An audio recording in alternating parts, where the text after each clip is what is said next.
যত দ্রুত এই বিষয়ে সিদ্ধান্ত। আসন্ন পাকিস্তানের বিপক্ষে টেস্ট সিরিজকে সামনে রেখে অধিনায়ক পরিবর্তন করলেন ক্রীড়ামন্ত্রী আসিফ মাহমুদ। দর্শক, বিস্তারিত জানতে অবশ্যই ভিডিওটি শেষ পর্যন্ত সবাইকে দেখার অনুরোধ রইল। নতুন সরকারের দায়িত্ব নেওয়ার পর একের পর এক চমক দেখাচ্ছেন এই নতুন ক্রীড়ামন্ত্রী। এবার অবসরে থাকা তামিম ইকবালকে আবারও দলে ফেরালেন তিনি এবং শান্তকে বাদ দিয়ে তামিম ইকবালকে অধিনায়ক করার পক্ষে তিনি। তার কারণ বলেছেন, তামিম ইকবাল ভাই অনেক অভিজ্ঞ, তাই তাকে অধিনায়ক করলে আমাদের দেশের জন্য অনেক উপকার হবে। তাছাড়া তামিম ভাই টেস্টের জন্য উপযুক্ত, তিনি টেস্টে থাকলে বাংলাদেশের অনেক উন্নতি হবে।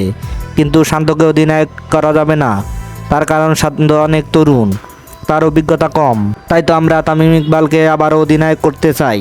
এদিকে শান্তর ব্যাপারে আসিফ মাহমুদ বলেন, তাকে আমরা এখন আর অধিনায়কে রাখছি না, তামিম ইকবাল ভাই জাতীয় দলে ফিরবেন, তাই তাকে অধিনায়কত্ব দেওয়া হচ্ছে। দর্শক, আপনি কি মনে করেন তামিম ইকবাল তার অধিনায়কত্ব পুরোপুরি পালন করতে পারবে? তাহলে অবশ্যই আপনার মূল্যবান মতামত কমেন্ট বক্সে জানাবেন। ধন্যবাদ।